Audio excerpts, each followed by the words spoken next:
Alors, pour la Casamance, les déplacés, wax naa ni tenir nañu un conseil interministériel. Programme yi lancé nañ ko. Nous étions en phase d'atterrissage budgétaire. Mais malgré tout, am na déjà les premiers montants pour le déminage, par exemple, ont été inscrits dans la loi de finances initiale. Je crois que ça se rapproche de 500 millions. Mais le reste, le reliquat va être inscrit rapidement. Probablement, en tout cas, on va commencer à déployer probablement même avant la loi de finances rectificative. Parce que objectif, c'est simple. On veut que le déminage soit fait, le déminage humanitaire, par nos experts locaux. Parce qu'on s'est rendu compte que ça coûte beaucoup moins cher quand c'est fait. Les gens ont été formés ici et font très bien le déminage avec le soutien et l'aide de l'armée. Moo tax ñu ne dañuy budgétiser. Ailleurs, il y a des fonds qui existent dans le monde qu'on peut essayer d'aller chercher. Mais nañu commencer ak suñu propre moyen keneen ku ñu ciy fekk si mu fekk ñu si. Problème yi foofu ëpp na loolu, vous l'avez dit. Et c'est pourquoi am na un ambitieux programme bu ñu lancé pour que ñi nga xam ne tey amuñu kayit parce que dawoon nañu nekk ay Gambie wala ñu nekk Guinée-Bissau wala ñu nekk feneen def ay ati at ay doom juddu si ba tey ñu nekk ay mukallaf te amuñu kayit Sénégal. Am na un projet bu yaatoo yaatu boo xam ne lancé nañ ko pour jox leen ay kayit ministre de la justice moo koy piloté te ñu ngi ciy avancé bu baax a baax ñu defal leen ko dans des conditions yu simples. Et je crois que déjà des centaines voire des milliers se sont inscrits et ont commencé à bénéficier de ce programme pour qu'ils ressentent leur sénégalité, pour qu'ils reviennent chez eux en étant sûrs d'être chez eux, de bénéficier de tous les avantages liés à leur nationalité. Loolu ñu ngi ciy liggéey. J'en profite aussi par rapport ak monsieur Sarr pour rappeler ko ni effectivement le problème qu'il pose sur l'état civil est un problème réel. Moi j'ai été maire et j'ai vécu ça. Mais noonu mu amee problème au Sénégal il est beaucoup plus compliqué. Dysfonctionnement bu am état civil moo am feneen ak feneen am na ci justice bi am na ci impôt et domaine am na ci trésor am na ci douane am na fépp foo dem tu trouveras ces dysfonctionnements. Mais c'est des dysfonctionnements humains. Loolu nag lu ñuy liggéey la bokk na ci li ñu yaakaar ni mun na ko saafaral mooy le programme bi nga xam ne il est en phase terminale bien sûr ñu livré ko boo xam ne la direction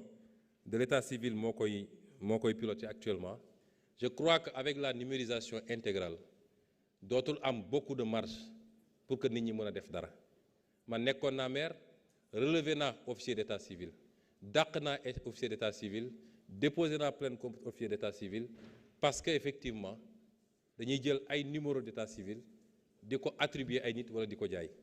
Loolu c'est une réalité qu'il faut reconnaître. Mais moom ak yeneen forme de corruption yu am feneen ak feneen ak feneen c'est les tares de notre administration de manière générale qu'il faut combattre quels que soient les effets que cela produit. Parce que ni mu amee effet négatif ci état civil bi noonu la ko mën a amee dans la douane noonu la ko mën a amee lorsque c'est fait dans la circulation loolu la mën a amee feneen ak feneen. Tey mun nañu am problème bu mel noonu ci ñi nga xam ne ñooy contrôler circulation bi oto bu ñu waroon jàppuñu ko oto boobu daw tuuti accident ay bakkan rocc loolu moo gën a grave délivrer un document d'état civil. Et tous les jours on le vit. Mais loolu liggéey la boo xam ne du rek un travail législatif. Les questions liées au mauvais comportement, à la corruption et à tout ce qui va avec, du rek ngay jël ay textes de loi. C'est un vaste mouvement qu'il faut, qui commence par l'éducation. L'éducation de base. Société bi daf cee am wàll. Parce que nag suñuy mag ak suñuy maam am na lu ñu ragaloon ba alalu jàmbur dañ naan ba ko fa. Alal mbooloo bu ko laal. Loolu amoon na suñuy réew. Mais qu'est-ce qui s'est passé ba tey ñu nekk ci frénésie bi ba tout le monde pense que je dois avoir tout de suite et maintenant. Nommé ma bu ñu la nommé c'est la bamboula. Loolu c'est pas seulement avec des lois et des règlements qu'on va régler ça. Il y a un aspect éducatif. Société bi war na cee wax parents yi war nañoo yar les religieux war nañ cee wax dans leur sermon ak yeneen ensuite loi doog a ñëw mais loi bu ñëwee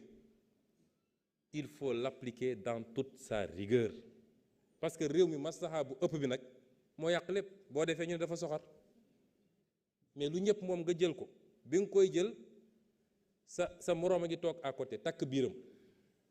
ne man du ma jël sama digganteeg sama borom et parce que it bëgg ma yóbbu sama kër lu daganut yow nga jël ko parce que bëgg nga lu yomb ak lu nooy ba nga koy noos moom mi ngi ci jafe-jafeem peut-être fayul loyam peut-être am na ordonnance yu mu fayul ñu dem ba jàpp la gars yi naan nañ ko yërëm père de famille la xam nga réew mi mais tant que ñu ngi def noonu du sotti gis nga loi yi ñu am fii sur la lutte pour la lutte contre les mauvaises pratiques moo am fépp ci àdduna fépp la différence mooy l'application mais moo am fépp ci àdduna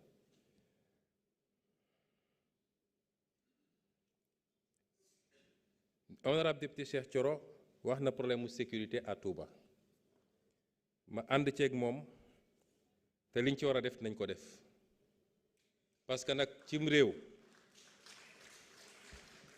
réew responsabilité état mooy képp kuy sénégalais ñu assurer la sécurité te état warul toog ba seetaan ba ay civil groupe ak groupe ku nekk yenu sa jaasi wala sa bant ne damay fayul sam bopp parce que dóor nañ ma parce que gaañ nañ ma loolu liñ ci war a def nañ ko def parce que loolu ci kaaraange général la bokk ñiñ ci war a seeti nañ leen seeti ñi ci war a waxtaanal nañ ci waxtaan waaye it nañu fexe ba loolu ñu xoolee ko neneen ba citoyen du mun a dal ci kaw citoyen bu nit defee lu mu warul def police a ngi fi gendarmerie ngi fi justice nga fi te sénégalais yépp la yemale.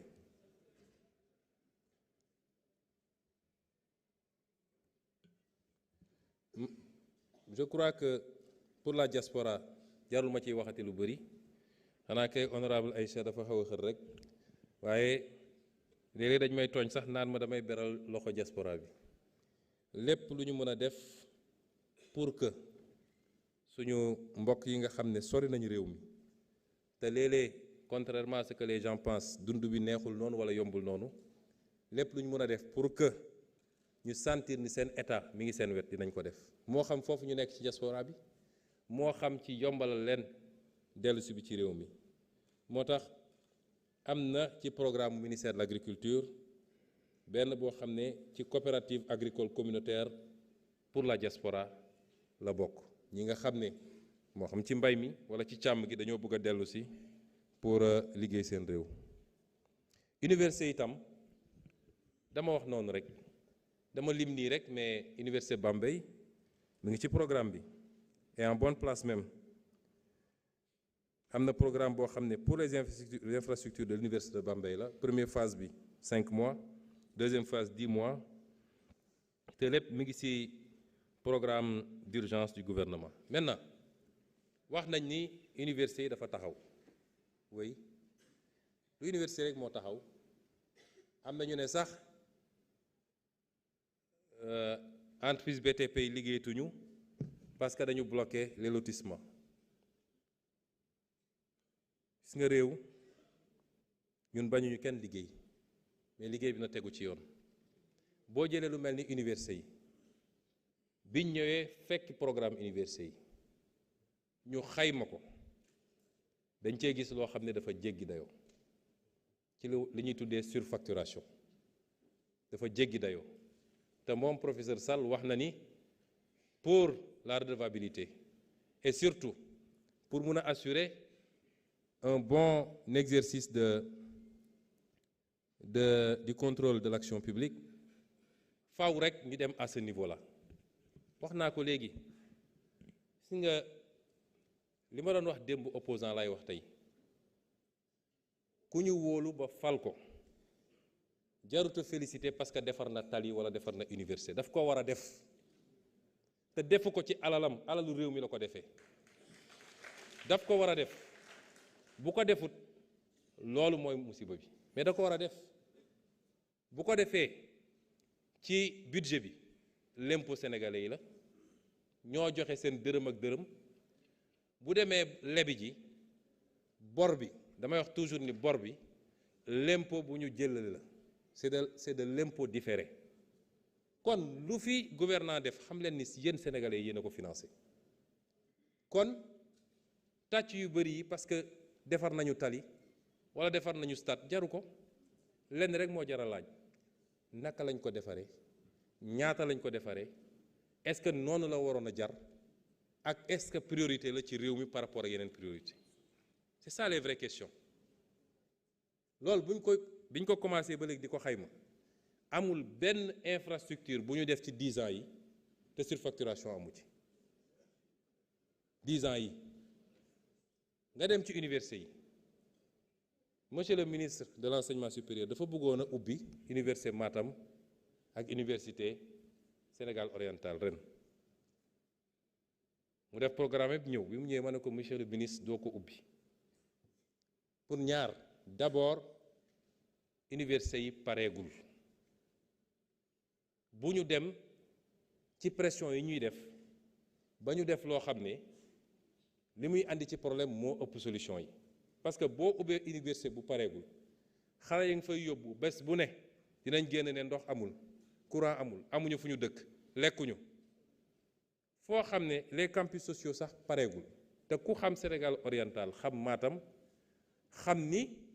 les capacités l'offre de logement est très réduite donc nga nar faa yóbbu ay je crois qu'il voulait démarrer avec 500 su ma juumul mais problème la doon jur ma ne ko pression bi nu mu métti prenons le temps de continuer muy premier problème bi ñaareelu problème bi mooy surfacturation yi wax naa ko waxaat ko boo demee ci université ñu ne lañ koy defaral ñu ne benn logement bu enseignant sur 148 mètres carrés R+1 ñu mun koo facturer à plus de 1 milliard problème am na loolu problème am na kon ñaari facteurs yooyu moo tax ma ne leen à commencer par Ziguinchor Matam ak Sénégal oriental ak yeneen yi te noonu la amee ci hôpitaux yi président de la République moi j'ai travaillé sur les universités mais président de la République ci boppam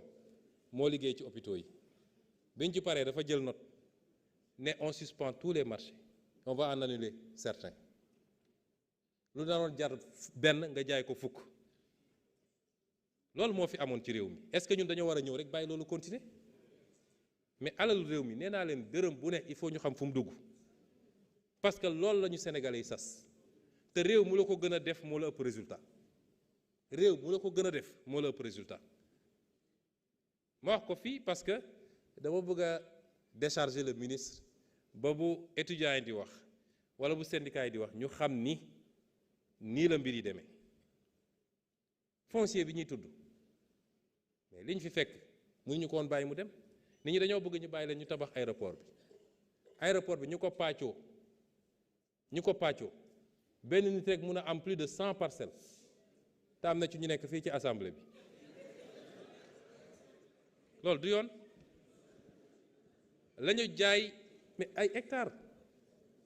léegi parce que rek il faut que le secteur du BTP marche ñun dañu war a ñëw rek gëmm ci loolu ñi ngi continuer def liggéey bi def nañu fii ci littoral bi am na loo xam ne dañ koy arrêté am na loo xam ne dañ koy toj am na loo xam ne dinañ ko bàyyi mais waxoon naa sama conseiller ci wàllu fiscalité liggéey nañu ci benn projet de loi ba nga xam ne liñ fiy bàyyit dinañ ko tegal ay taxes yoo xam ne parce que lu ñëpp bokk boo ci bëggee bénéficier plus que tout le monde il faut nga fay loolu du gàtt ci keesu état bi ñu mën a créer peut-être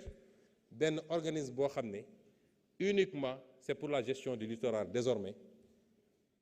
petite côte comme grande côte ba nga xam ne lii fi amoon dootu fi am lii moo am ci foncier bi dans la zone de l'aéroport am na lotissement yoo xam ne bañ ci pare dañ leen ne yii dañ koy annuler muy ay éogène ak une partie du hangar ak dañ koy annuler parce que jaarul yoon am na yoo xam ne lenn arrêté nañ ko te dinañ ko nangu ci loxo yi mu ne parce que moomuñu ko am na loo xam ne wax nañ leen gis ngeen communiqué bi ñu génn temps yële ñoom ñëpp nañu dem direction générale d'Escos ñu dem foofu daa di bindu andi seen titre wax naka la ñu amee terrain bi kan moo leen ko jaay wala kan moo leen ko jox te yi ma wax ni yëpp nag dafa ànd ak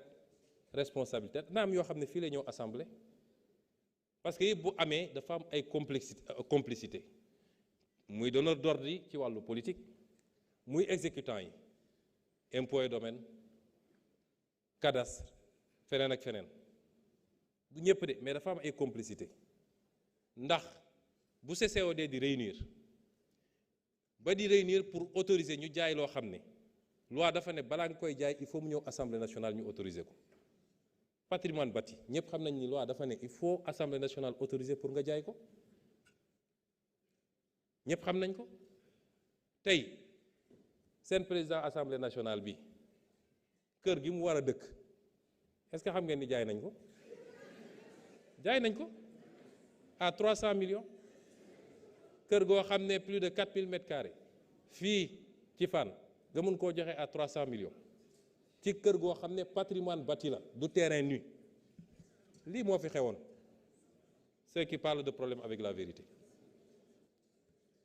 kon ñun ñoo gën a yàkkamti économie bi dox mais li ñu war a def ba assainir d'abord dinañ ko def parce que lu ko mooy rek li muy yàq ci réew mi moo ëpp li muy defar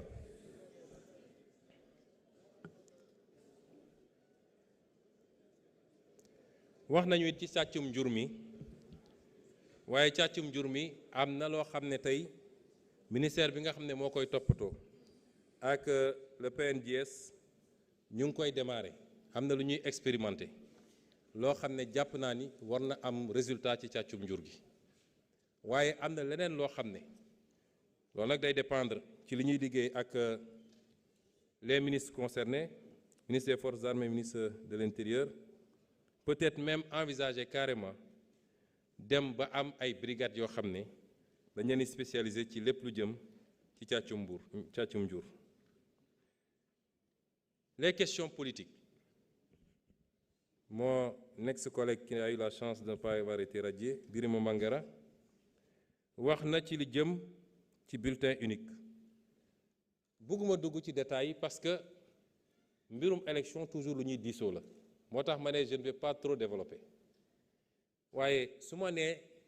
les règles d'organisation des élections loolu yëpp ci la bokk barki dem bi ma demee Gambie dama fekk benn système électoral boo xam ne defe naa foofu rek la am ci àdduna te apparemment système bu fiable la te xaalis doo ko yàq mooy égat bul yi nga xam ne moom lañ doon égaté ñoom égat la ñu yor seeni kees bu nekk day am photo candidat bi boo ñëwee dugal égat bi mu sone ñu xam ne dugal nga benn nga dem sa yoon donc on va expérimenter beaucoup de schémas mais bulletin unique bi waxoon nañ ko fii ci Sénégal ba jàpp naa ni acteurs yu bëri d'accord nañ ci société civile beeg opposition beeg yépp mais c'est toujours le pouvoir qui est bloqué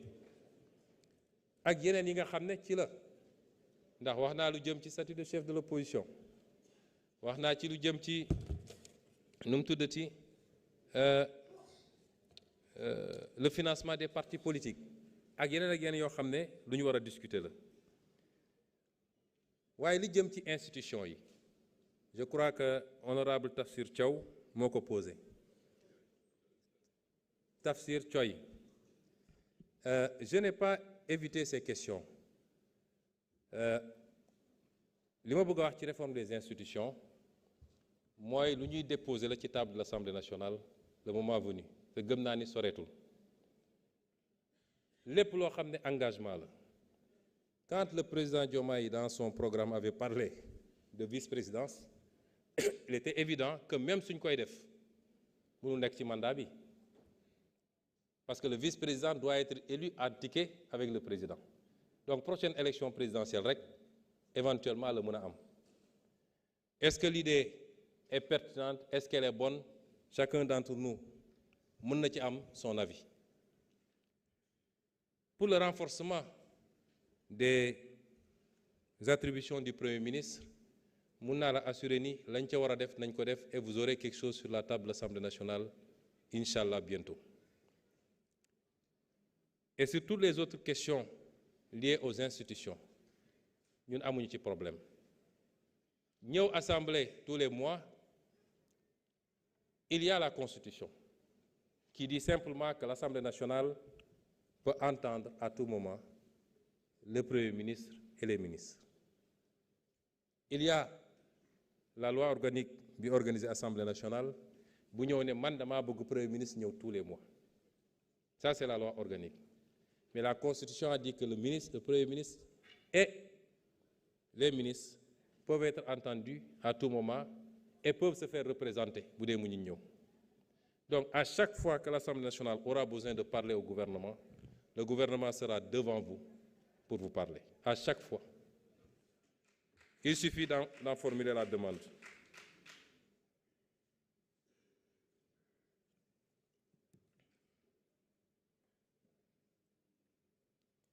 Je vais passer sur beaucoup de questions. Je signalerai simplement à l'honorable Cheikh Bara Ndiaye que le FONGIP ne finance pas des étrangers, il ne finance que des Sénégalais. Et pour le reste de l'intervention, nous sommes tout à fait en phase avec vous. Alors, mais je dois préciser également que l'Université Sénégal Orientale arrêté oul, que les travaux et chantiers arrêté oul, nous continuons, le taux d'avancement est à 13,52%, c'est-à-dire inférieur à 15%, et c'est pourquoi je ne voulais pas que nous oublions. Alors, la remise des crédits est prévue pour octobre 2026, et nous allons donner tous les moyens pour que nous oublions en ce moment dans les meilleures conditions. Nous comprenons les contraintes. Hein. Il y a des contraintes. Parce que l'université, nous fonctionner, mais les conditions sont presque impossibles, aussi bien pour le corps enseignant, pour les étudiants et pour le personnel administratif. Pour les accords de partenariat économique, l'honorable Guy Marius Sagna a soulevé, je crois que cette affaire est derrière nous, puisque ça avait été paraphé en 2014 par les pays de la CEDEAO, mais quel moussouko ratifié. En tout cas, État membre, je ne sais pas si nous ratifié, mais warul bari. On nous parlait peut-être de la Côte d'Ivoire et du Ghana, mais Nigeria avait dit non. Le Sénégal n'a pas ratifié, entre autres. Et je peux dire, parce que la condition, c'est que ça devait être ratifié par tous les États. Mais le Sénégal, tant que nous ne fait pas, nous devons ratifier API. Parce qu'API, nous sommes l'une des dernières économies du monde de signer un accord de libre-échange sans régime préférentiel avec l'une des premières zones du monde. Doam industrie, doam agriculture, doam artisanat, c'est bien filière pour nous résister. Ce n'est pas possible.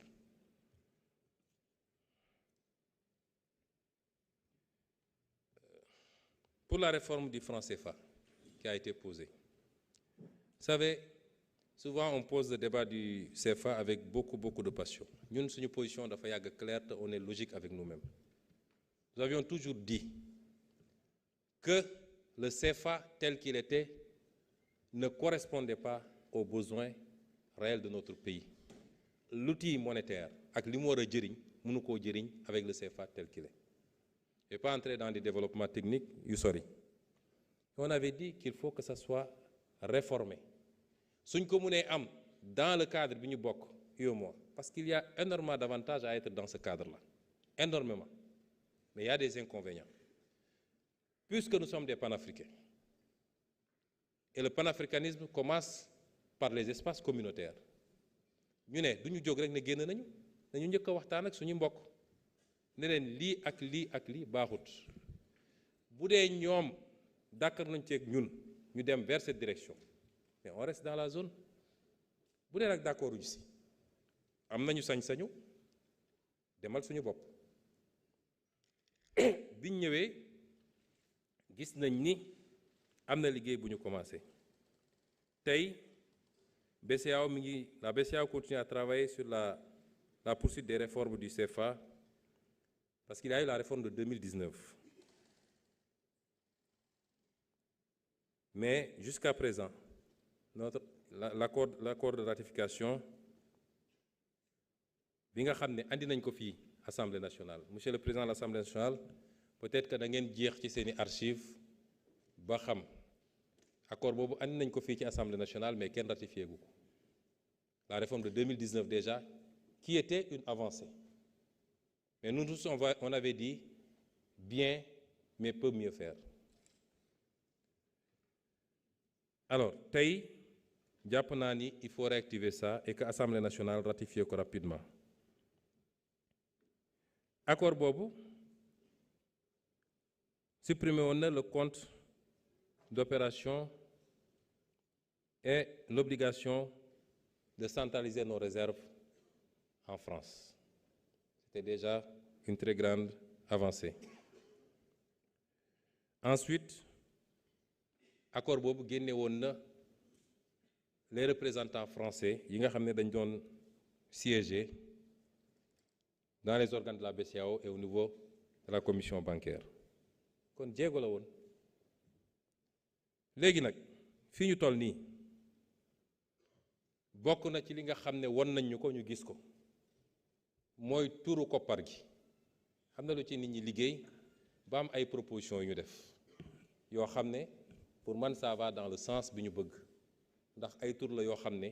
dafa méngoo ak suñuy cosaan ak suñuy aada kilifa yi war cee tànn. liggéey it ci li nga xam ne moom la ñuy wax fexe ba am panier de monnaie moo xam dañuy diversifier à côté de l'euro ñu am dollar pour ñu permettre ñu am un peu de flexibilité. ñetteel bi mooy koppar gi léegi ñu koy defaree fii balaa ñu koy dem di defaree Chemalière la tudd xaw ma fan. loolu it avancé nañ ci ba mbirum terrain bi ñu war a def affaire bi sax ñu ngi woon ci waxtaan bi. mu des nag lii nga xam ne mooy les perspectives pour la monnaie unique de la CEDEAO nga xam ne moo gën a yaatu UEMOA di 8 États CEDEAO di 16. waaw léegi bu dee lii ñëw nañu waxtaane ko gis ne ay avancé yu am solo ñi ngi ci. mu des léegi que chef d'État yi war a daje pour jël les décisions ñun dañ naan bravo te continuer liggéey bi ndax am li ñu war a am bokkook suñuy mbokk te ndaje bi du tas moo ëpp solo nga am li nga bëgg a am waaye ci beru. foofu lañ ci toll te lañ ci war a def nañ ko def ndax xam ngeen ni ñun dañoo am suñu ligne te dañ koy assumer te liñ ci war a liggéey dañ ko liggéey. li nga xam ne nag dafa jëm ba léegi ci infrastructure yi surtout yoon yi am na programme yi ñu fi fekk yoo xam ne it effectivement bi ñëwee dañ ko arrêté. lu mel ni PSD bi programme de désenclavement bi lan moo tax ñu arrêté ko. benn programme bi fekk nañ fi ay centaines de milliards yoo xam ne ay arriérés yu ñu amee entreprise locales yi lu mel ni Areski lu mel ni CSE lu mel ni Sotracom ak ñeneen ak ñeneen. ensuite conditions yi ñu defee mbir mi ndax commission li ñu joxe ci commission rek ay milliards la. ay milliards ci commission parce que nit nee na moom moo xam tubaab ya moo waxtaan ak ñoom moo leen andi nga mun ko jox commission ay milliards et milliards muy doon des surcoûts sur le projet. et bi ci mujjee mooy ñoom xaaruñu sax parce que boobu gisuñu lu dul élection ñu lancé travaux yi te ñi nga xam ne ñoo financé programme bi muy suñu partenaire Grande-Bretagne. dafa am ay clauses yoo xam ne dañ ko ci dugaloon bokk na ci il faut ñu def les études d'impact environnemental loolu nag ñun lañ koy defaral ndax yoon yu bëri dañ koy defar ñaari at ñetti at mu yàqu parce que lan defoo étude d'impact environnemental ba xam lan la mën a yàq ci environnement bi wala lan na environnement bi mën a yàq ci moom ban qualité sol nga am bu tawee ban direction la cours d'eau yi di jaar et cetera yii yëpp moo tax bi ñu ñëwee. ñu ne nañu teggi suñu tànk xool ci la ñu commencé waxtaan ak suñu partenaires yi heureusement ñoom it un gouvernement travailliste ñëw au pouvoir ci diggante bi temps yii recevoir naa un de leurs ministres ñu waxtaan ñoom dañu ne ñun amuñu problème pour ngeen renégocier parce que lii ngeen wax ni jaaduwut loolu d'accord nañ ci ba ci nag le contenu local parce que ñun dañu bëggoon au minimum 30% jëm kaw ñu jox ko des entreprises locales kon yii moo taxoon tamit ñu suspendre il faut que sénégalais yi xam leen ñun ñoo leen gën a yàkkamti am résultat ñun ñoo leen gën a yàkkamti am résultat mais nag yàkkamti bu la taxee nga escamoter sa fondation kër gëm naa ni di nga tabaxaat de moo tax nañu defar mbir yi nañ ko war a defaree à la base boobaa loo teg mu dëgër boo bëggee gratte-ciel di nga ko am incha allah wax nañu affaire SN La Poste comme toutes les autres sociétés nationales en difficulté mais loolu c'est le bilan malheureusement bi ñu fi fekk Poste dañ ko yàq au fil des ans man may nekk fii député j'avais adressé une question écrite au gouvernement sur la situation de la Poste et de la Poste Finance déjà bi may nekk député dans les années 2017 ñetti directeurs yi fa enchaîné wu pour une entreprise boo xam ne waruloon dépasser peut-être 1000 ou 1500 agents mi ngi presque aujourd'hui à 4000 recrutement politique foo jëlee dugal moo di la masse salariale boo xam ne attanu ko parce que li ñu war a xam mooy société yooyu yëpp état bi waru fa woon di fay ay salaires c'est des sociétés qui doivent créer les conditions de leur viabilité financière c'est la même chose pour Air Sénégal c'est la même chose pour SAPCO c'est la même chose il y a des sociétés demandez au ministre des Finances la ñuy daj c'est des sociétés qui sont sous perfusion et pourtant l'État n'a pas d'obligation de le faire kon ñu ngi liggéey ci restructuration bi ci loolu la ñu nekk pression yi mën na bëri lool secteur boo jël santé éducation nationale travailleurs des collectivités locales keneen ak keneen wax naa ni am na lu ma doon xaar keroog j'ai reçu des syndicats de l'enseignement supérieur may leen am na lu may xaar pour ñu commencer discussion bi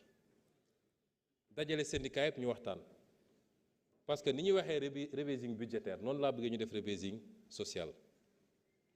le système n'est pas viable c'est pas seulement le système de ces établissements de ces sociétés nationales c'est le système de la fonction publique dans sa globalité la masse salariale n'est pas tenable pour le Sénégal te leen waralu ko lu dul des recrutements clientélistes 29 000 agents qui ne correspondent à aucun emploi loolu foog nga ni c'est normal pour un pays comme le Sénégal ku ñu nommé rek nga commencé jël carnet bi boo paree ci village bi jël commune bi boo paree ci commune bi jël département bi ça ne peut pas marcher comme ça et on donne aux gens des droits ay CDI et l'autre jour le ministre de la fonction publique me disait que dans le droit de la fonction publique ay CDI ñoom seen ça n'existe pas il n'y a pas de base légale pour ce genre de contrat mais on a surchargé l'État ne peut pas vivre comme ça. L'autre élément c'est les disparités qui ont été créées dans la masse salariale te li koy andi mooy ku yooxu rek ci gën a mën a yooxu ci moment bi rek nga beroog moom signé dara ñeneen ñi dégg ko ñoom it yooxu mais on ne peut pas gérer les équilibres État dañuy gérer des équilibres la masse salariale dafa am nu mu doon doxee jusqu'à ce au départ de Abdoulaye Wade de Abdou Diouf au moins mun nañu ne PS nii ak nii ak nii mais l'État moom am na des fondamentaux yoo xam ne dañ ko doon respecté nga xam ni nii la kii lan mooy indice am lan mooy grade am lan la correspondre ci salaire après chacun peut avoir des avantages liés à ce corps-là on est d'accord mais ni ñu ko defee ces dernières années ces 20 dernières années ça a complètement déstructuré et c'est ça qui crée la surenchère syndicale parce que ku nekk danaan su ma yooxul duñ ma jox ñun nag yooxu taxul nga am yooxu taxul nga am li ñu mën a def dinañ ko def parce que travailleur bu ne yéene nañ ko lu dul jeex yéene nañ ko waaye nag nit loo am rek ngay joxe état li mu am la mën a joxe boo ma laajee lu ma amul ma ne la mënuma ko te am nga droit nag manifester mais le droit syndical est également encadré dans ce pays les travailleurs des collectivités locales quelqu'un l'a dit ici revendiqué nañ pendant des années bloquer les collectivités locales les gens auraient pu appliquer li nga xam ne moom la loi wax mais au finish bi discussion amee ils se sont rendus compte qu'ils avaient tort pour une grande partie parce que ñoom ñi doon réclamer prime yëpp en réalité il n'y en a que 1000 combien 1070 sur combien? Sur 16 000 qui en avaient droit, qui sont des agents, conformément à l'accord bi taxoon ñuy wax. Pendant des années ngeen bloqué lépp ku dem du am kayitu juddu yooyu yëpp il faut ñu xoolaat ko. Tout ce qui sera possible pour améliorer les conditions des travailleurs nous le ferons tout parce que yéene naa leen lu ne mais na ñëpp raisonnable surtout nag fii réew mi toll na ñëpp raisonnable ñëpp àndandoo ñu fixer les mêmes objectifs.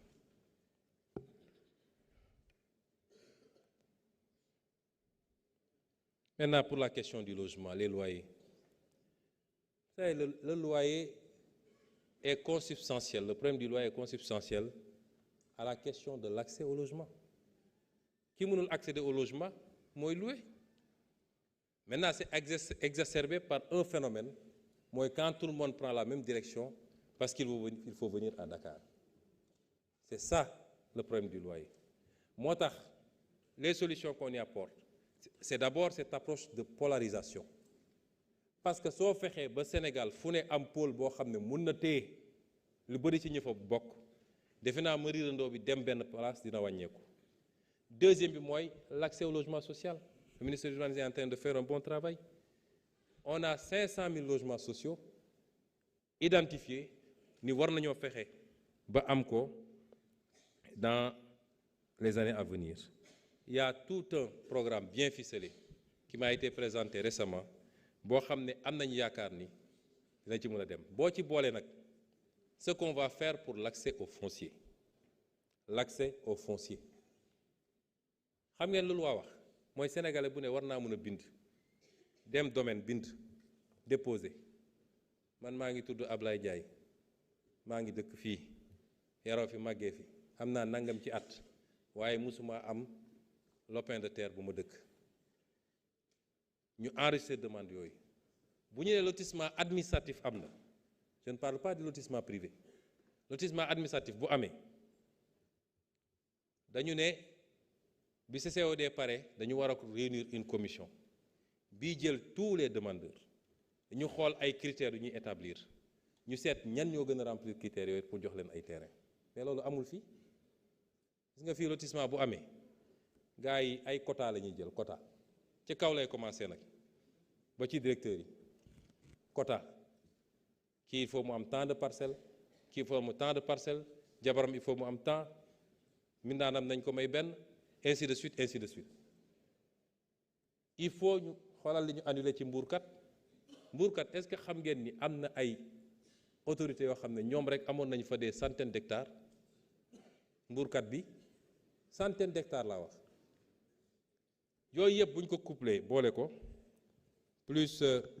li ñu war a agir sur le coût des matériaux de construction gëm naa ni ça aura un impact appréciable ci loyer bi wala ci l'accès au logement. Si tu règles l'accès au logement, tu règles la question du loyer. Alors, le statut des conseils municipaux, bi nga xam ne Amadou Ba soulevé na ko fii il a tout à fait raison mais loolu yëpp dinañ ko gérer parce que ñu ngi jëm ci l'acte 4 de la décentralisation Inch'Allah. Mais cette fois-ci, ce sera une vraie réforme de la décentralisation. Le ministre des collectivités territoriales, pratiquement weer wu ne mi ngi organiser des consultations ak les différents acteurs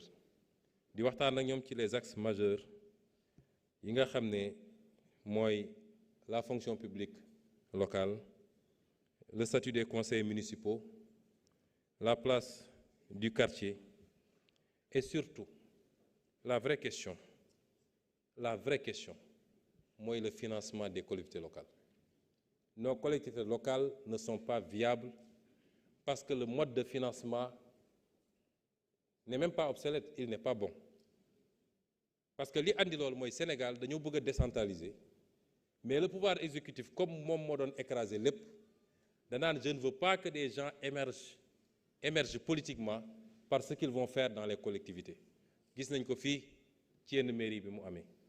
Donc qu'est-ce qu'il faut faire? Il faut tout faire pour les privés de ressources. réew yu bëri fii defe naa Mali mi ngi à 12% de transfert,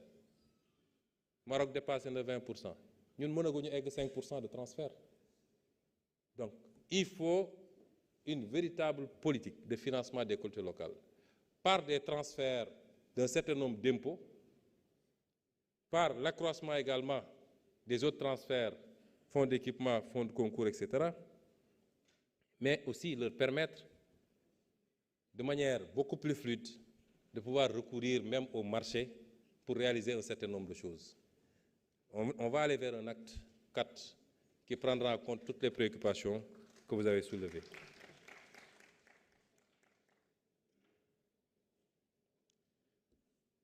Borom kër gi nee na ma conclure parce qu'il y a une deuxième liste. Mais je crois que pare woon na, j'étais à ma dernière fiche. Il y a des questions auxquelles je n'ai pas répondu comme j'ai dit, parce qu'on ne pouvait pas répondre à tout. Mais Inch'Allah, dina am liggéey bu ñuy def pour retranscrire cette DPG et qui permettra d'avoir la totalité des réponses. Kon ñu ngi leen di gërëm sur votre écoute, et je ne terminerai pas sans dire à Babacar Ndiaye que message bi may wax à la jeunesse, c'est un message d'espoir. Nee naa leen résilience, patience et engagement. Ce pays, c'est pour la jeunesse, et la jeunesse qui s'est battue pour qu'on en arrive là, c'est la même jeunesse, avec la même énergie. Tout ce que j'ai dit dans la DPG génnul les conditions de l'épanouissement de la jeunesse, de création d'emplois, mais on le fera ensemble. Et enfin,